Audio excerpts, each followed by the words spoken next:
So, because it's Miami, let's just do it the proper Miami way, shall we? Ladies and gentlemen, it's time. Welcome to the Inside Line F1 podcast. Introducing my co host from Mumbai, India, now residing in Oslo. He is the former marketing head of the Force India F1 team. He is an FIA accredited Formula One journalist. Ladies and gentlemen, Kunal Shah. Are we capturing the Miami vibe, Kunal? Are we doing it like the announcers, like they did in Kota in 2017? And like the announcers will do this weekend. Oh my goodness. I was trying to return the favor to you, but I realized that I will be so bad at it that maybe the Miami organizers should just host you, just hire you to do this. You are so incredibly good at this.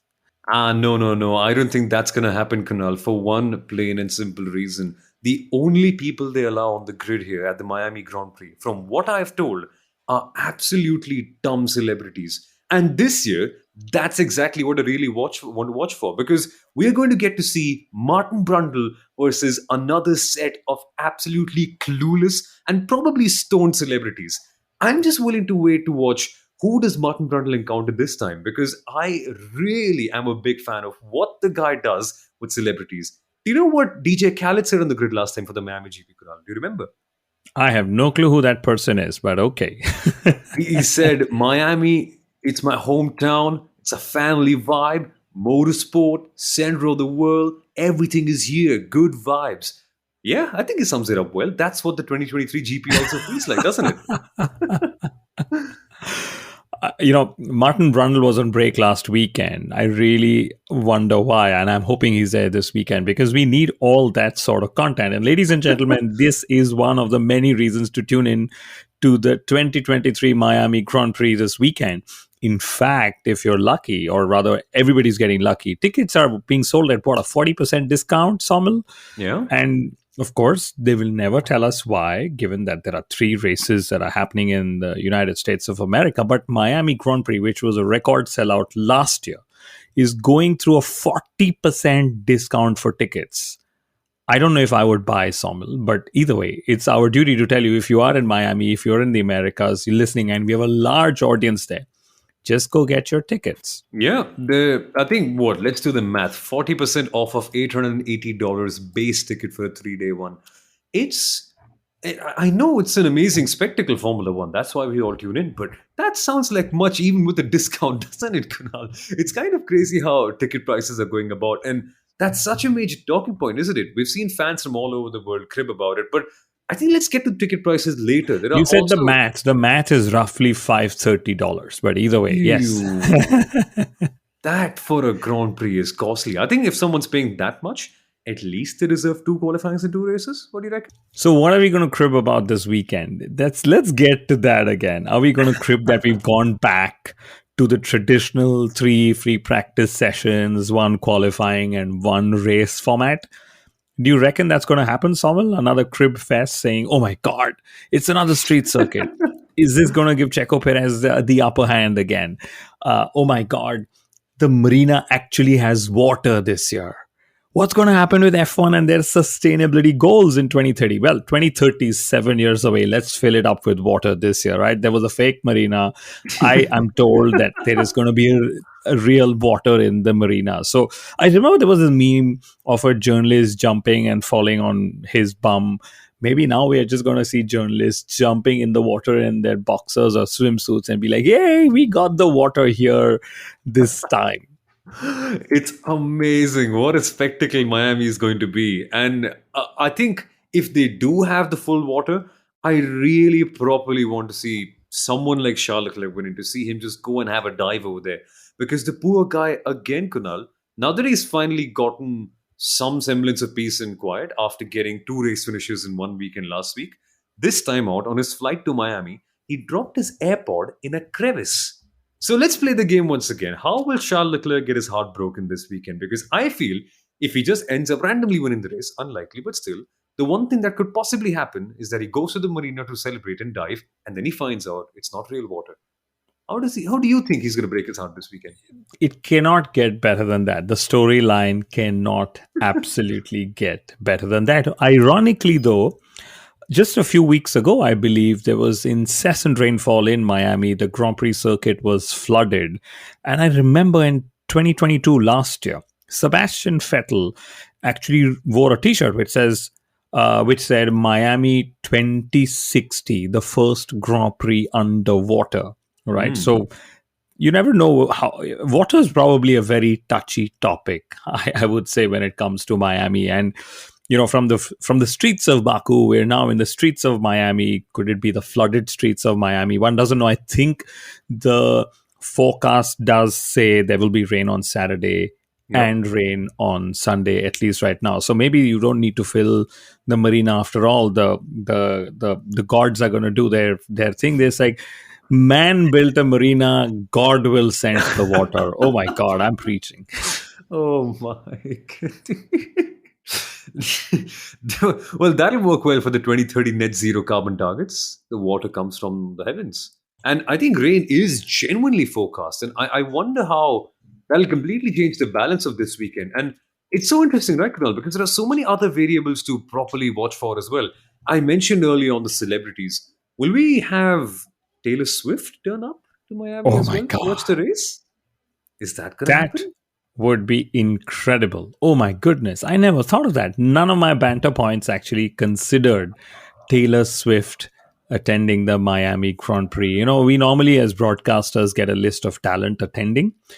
They say the name of the talent, what his or her, achievement in life is, how many Instagram followers. I never get that metric, people chasing Instagram followers, but either way, I would love to see who Taylor Swift is a guest of. Will it be a guest of Formula One, the local promoter, the Aston Martin Formula One team, or their star driver? One doesn't know. But my goodness. Lance Stroll, you mean, right? Lance Stroll, of course. Of course, I meant Lance Stroll. You never know. It's like Fernando giving tips on the radio. You never know. But actually, let's talk about that for a second, Kunal, because on the list of things that I really want to watch for Miami, there's obviously celebrities, there's obviously silly celebrations like wearing an NFL helmet, sorry. What's happened to my pronunciations today? See, they've gone for a toss. But an NFL helmet, there's also going to be a police motorcade escorting Cavalcade, you. motorcade, something. Cavalcade. Yeah. Yeah, yeah, yeah. But topping all of that is the big daddy Fernando Alonso, who's turning into the statesman. That is something I really want to see from a sporting perspective. I just wonder, is he going to do something similar to what the old 1950s Formula One drivers used to do? Which is, if their car isn't quite, I mean, if their teammate's car stops, they would volunteer to get out of their car, give their car to their teammate, and let them finish the race. Because the way things are going right now, Kunal, I think Fernando Alonso is just going to help undress Lance Stroll, help him put his race suit back on, serve him some food. Maybe here comes the aeroplanes, that sort of treatment as well.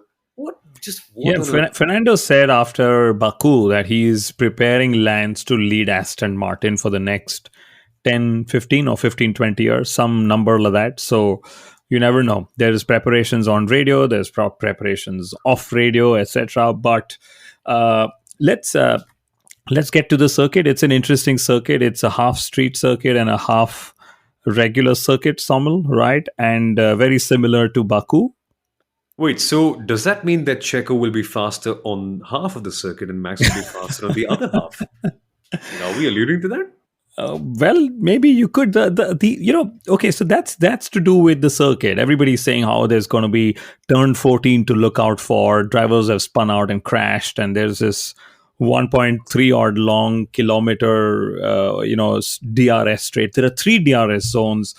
Two of them which have been shortened by 75 meters. So yet another excuse for the drivers to say, hey, the shortened DRS didn't allow us to make overtakes, and that's why there was probably a snooze fest. But interestingly, and maybe this is where I'm getting a little serious now because I love doing these talks about circuits. So sector 1 is all about these sweeping turns that you get. The middle sectors like the tight and twisty sections, and sector 3 is like this really long straight. So effectively for the top 4 teams, there is something in it for everybody. They don't have the excuses, right? If your car is good on the straights, well, we have a long one. If your car is good in the tight sweeping sections, the faster sections, well, the sector 1 is there for you. If your car is good in the middle sector, which is tighter and twistier, well, Sector 2 is there for you. So hopefully that eventually just leads to good racing, closer racing, because for once we saw a non Red Bull car on pole position, which I think was pretty good start for the season. Yeah, that's true. And I think that also brings me back to last year on a serious note, because the reason why Red Bull Racing won over there was that they had a balanced package that was able to manage tire deg quite a fair bit better than Ferrari. And that's going to be a major talking point, which is why there have been so many media reports saying that Red Bull Racing are not quietly, but very, very, very confident of their chances this weekend. And why shouldn't they be? And that brings me just onto the intra team battle, because we know for a fact that Ferrari are going to have a tricky time here in comparison to the others. We know that Mercedes, in comparison to Red Bull Racing, are definitely not on the marks. Could this be something where, could this be a place where Aston Martin thrive? Because there have been reports saying that they are having a package that's very, very conservative on their tires in comparison to the Ferraris. There's no credibility to prove it. It's only drivers giving their accounts. That also is the source of information that people rely on. But if that genuinely is the case, Kunal, there could be a rather interesting fight for the best of the rest in my mind. And just to add to what you're saying, the traditional three free practice sessions format allows teams to actually set up their car better. Mercedes, for example, alluded to one free practice session not helping them maximize setup, as did Carlos Sainz. So the three practice sessions will allow teams to extract more from the upgrades that they brought to Baku a couple of days ago. So that could be one of the potential reasons why we might see a swing in performance, because in Baku you had just that one practice session where you literally just couldn't do anything, but here you will go back to the three practice sessions. And you mentioned tire management, but you also want to mention something. Yes. So okay, so you mentioned tire management, Somil, and simply put, about tire management, the track here is also resurfaced like Baku was, for example. And I'm told it's a newer, darker tarmac. The weather is going to be hot and ambient, and it's going to be pretty abrasive as well from the jet washing that sort of happens. So it could lead to higher tire temperatures. And could this be a snooze fest, because drivers are yet again just doing tire management, something that we saw in Baku as well. And if it rains, a resurfaced tarmac, the oils, could it make the tracks more slippery, something more, we keep saying we're cribbing, everybody's cribbing. Could the drivers be cribbing about that as well? And we mentioned the different sectors. One of the things the drivers cribbed about last year were the slower corners, and they were like, my god, these new cars are big and heavy and they're actually slower. But the truth is, yes, it is more difficult to change direction in these cars once they are heavier and bigger. But that's also where one can gain more time when it comes to the qualifying sessions. I don't know And why I that said is sessions, but yeah, it says one session. I'm just used to now after Baku saying sessions. no, but I agree to that, because qualifying here is, I think last year as well, it was quite the spectacle, because the walls are not as close as they are in other street circuits, but the way the circuit flows in sector 1 and 2, just to watch the drivers grappling with that, and also the heat over here, Kunal, is going to be interesting, because the tires, they're built for this. Pirelli have designed them to manage that sort of situation, but it's never an easy task. So making sure that your tires are in prime condition is such a challenge that we're going to get to see. I like how you said Pirelli have made tires for these conditions. That's what they say, That's right? what they say. My favorite way of explaining tires to people is Pirelli makes the tires, but the teams use them. The teams always know more about the tires than Pirelli do.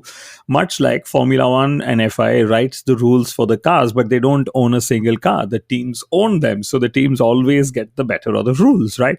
But you mentioned tires, you mentioned the heat. Very interestingly, it's like Singapore kind of weather, hot and humid, but it's in Miami. And just that it's during the day, not in the night, as we're used to seeing in Singapore, right? And another very important change this weekend, the paddock, the team hospitality units are going to be moved to the pitch, inside of the Hard Rock Stadium. So that's going to be another spectacle to look out for, including, the Paddock Club building, which was also expected to come up this year. So last year, after starting off well, the organizers have sort of made more investments into infrastructure, and we're going to see all of that this weekend. Yeah, there's that. I wonder how, from an operational standpoint, you have a paddock inside a stadium because they have four major entry and exit points on each corners, yes, to basically take things in and out. But it's it's going to be like a riot properly heading into one of the sessions. And imagine a driver sitting in there. It's not going to be a motorhome now, is it, Kunal, at this point in time? So imagine a driver wanting to get out from the paddock into the car. The kind of fanfare and the furor that'll create is just going to be mental to watch, which is, I think, another thing that people are going to be cribbing about. But let's also not forget, this could be the one race, Kunal, where we could see Alpine CEO Laurent Rossi again wearing that atrocious combination of a purple and blue jersey with a suit on top of it. Have you ever seen anyone wear anything as atrocious? It's You know, just I have to admit, I've heard Laura Rossi speak several times, but if he was to walk in front of me now, I will recognize him only if he's in that outfit you described, right? Alpine to me is still in my head, Cyril Abiteboul, to an extent, even Frederic Vasseur, given that he was there several years ago, and now Otmar Sofnauer. And maybe sometimes I think of Fernando Alonso, and he's still in Alpine colors for me. But okay, yes. that's to do with Alpine. They were wanting to catch Mercedes in Baku. Let's see if that happens in Miami. I would really love to see them deliver. They've shown a lot of promise, a lot of pace, just that they've not had a perfect weekend. And it's so strange that we're almost 20% into the season and they still haven't had a perfect weekend. Although that's just Alpine way of things to go. And another stat which I came up with: Pierre Gasly has never scored a race in the United States of America. He's raced there, I think, 5 times, or in the last 5 starts that he's had there, 4 in Austin, 1 in Miami. No point scored for him out there. And I'm going to move on to your favorite driver, Carlos Sainz, because he's the only driver in the top 6 in the World Championship who doesn't have a podium finish this year, right? And Carlos Sainz Yeah. really needs a good weekend after all of that. And of course, Leclerc now on a streak of 8 pole positions that he hasn't converted to a win. And I'm pretty sure there's some stat out there which shows which driver had a streak of pole positions that he did not convert to victory back in history. Yeah, that's going to be a stinger, but we know that that's been around for quite a fair bit. Actually, before we go to the stats segment by F1 Stats Crew, who's got some amazing numbers to describe this weekend, there's another interesting quirk that we actually forgot, Kunal. We forgot that thousands of fans will be lining up and trying to buy tickets at a 40% discount, obviously, just so that they can watch Logan Sargent's first ever home race. Exciting prospect, isn't it? I really wonder. Yes, well, yes, home race, of course. But I really wonder if they are lining up to watch Mr. Sargent, or will they just go there for Hamilton? I still think Hamilton, hands down, is the most popular driver in the United States of America. I Oh, could be no. wrong. If our listeners from the United States actually write into us via Spotify, etc., or even our social media, let us know who you think is the most popular driver in the United States of America. It's Logan Sargent, without a doubt, Kunal. That's what F1 would like you to believe. He's the hero. He's the one who saves the market. And kind of like Bruce Willis in a Die Hard movie, he's the one who comes in, saves the day on top of a helicopter, shoots some people with a. It's kind of ridiculous how they want Logan Sargent to be the face of everything. But the performances are. Let's just say they're getting there, right? Yeah, they're getting there. I mean, he got into Q2, but one of my favorite stats in qualifying, all 20 drivers have progressed to Q2 at least once this season. And I think that's fantastic. Just the way in just the first 3 races, all 10 teams scored points. I think this is very brag worthy for Formula One and the quality of drivers that are there, that all 20 drivers have progressed into Q2, which means, it's an impressive stat. I don't know when last this happened, or if this happened at all last year for that matter, or how many races it took for that to happen. But there are going to be 534 points available this weekend. The first opportunity, or first of several, for Checo Perez to score back-to-back wins, and the fact that this is half a street circuit might just make the odds fall in his favor a little more. And of course, Max Verstappen has won the last 3 Grand Prix held in America, which was Austin in 2021 and 2022, and then Miami last year. So he's always up against Max Verstappen and his impressive stats. And this weekend, I am genuinely so intrigued to see what the pace is like because we've been talking about this literally from the start of the year.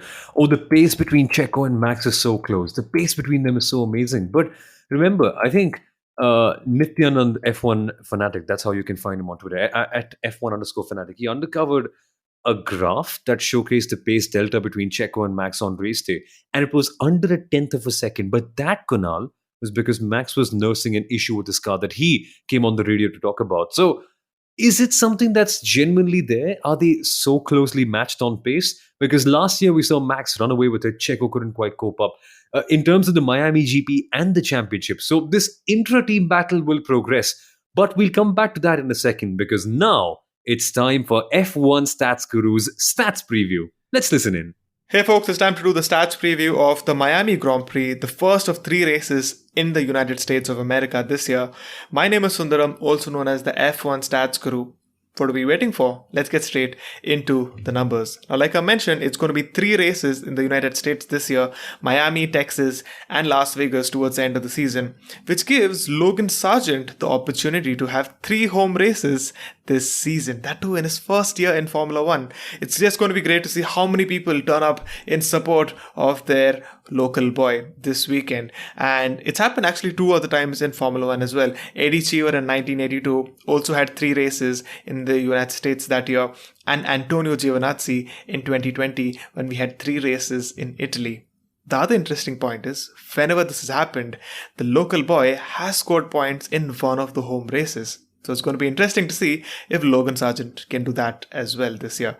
But the other point is, the last American to score points in Formula One was Michael Andretti in 1993. 30 years ago, and we've still not seen an American score in a Formula One race. Can Logan change that? We'll have to wait and watch. But let's talk about recent form. Max Verstappen has won the last 3 races in the United States, and Red Bull have won the last 8 street races going back to last year's Miami Grand Prix. Yeah, Miami is considered a partial street circuit and not really a full one. But can Red Bull make it 9 in a row? I'm very, very excited to see if some of the team can spring a surprise and end that streak. Can it be an Aston Martin for a change? Because Fernando Alonso has been tremendous this year. Or maybe can we see a McLaren on the podium? They really seem to improve in Baku the last time out. Or can we see an Alpine on the podium? Perhaps not, because in the last 9 races in the USA, no other team apart from Ferrari, Mercedes and Red Bull have ever stood on the podium. But the last stat of the day is that Ferrari are currently on 799 podiums in Formula 1 thanks to Charles Leclerc's P3 finish at Baku. And if he can take one more podium this time out, or if it could be Carlos Sainz, they'll become the first team to hit 800 podiums in the sport. Well, that was the stats preview of the Miami Grand Prix. I hope you folks enjoyed it. For more such interesting stats and facts, do follow me on my Instagram and Twitter under the name F1 Stats Guru. I'll see you folks very soon. Welcome back, ladies and gentlemen, to the Inside Line F1 podcast.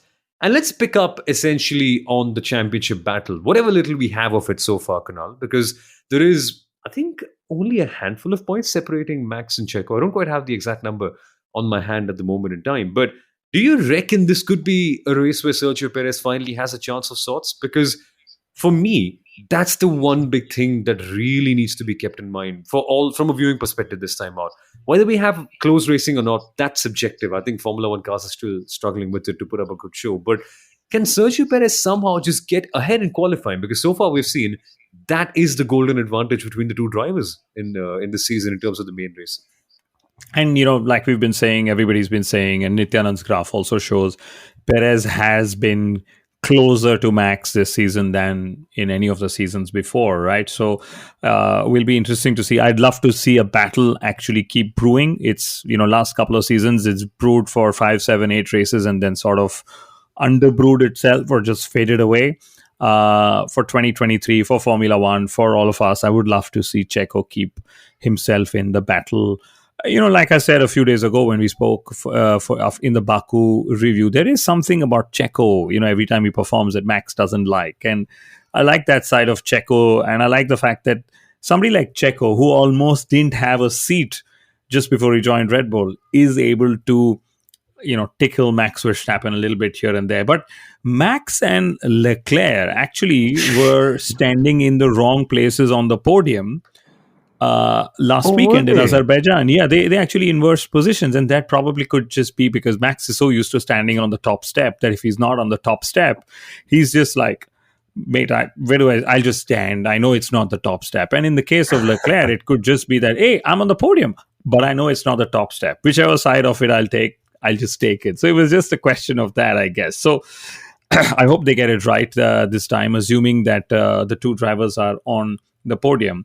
And I'm going to also go back to qualifying, something that I've noticed. Nico Hulkenberg is yet to be out qualified by Kevin Magnussen. And again, last year there was such a hype about Magnussen beating Schumacher and everything that he did. And then now Nico's come back after a 3-year break and suddenly he's got the measure of Magnussen. And wow, I like that. I like that battle as well. And two more odd things to look out for. This race starts at 30 minutes past the hour. Not for you so much so, Somil. It'll be at the start of the hour on the Indian time zone. Yeah. But for a lot of other markets, it's 30 minutes past the hour. I don't know why. But also sticking to different time. In Baku, the pit lane actually opened 10 minutes earlier than scheduled. Usually it opens 20 minutes past the hour. This time it opened 10 minutes past the hour.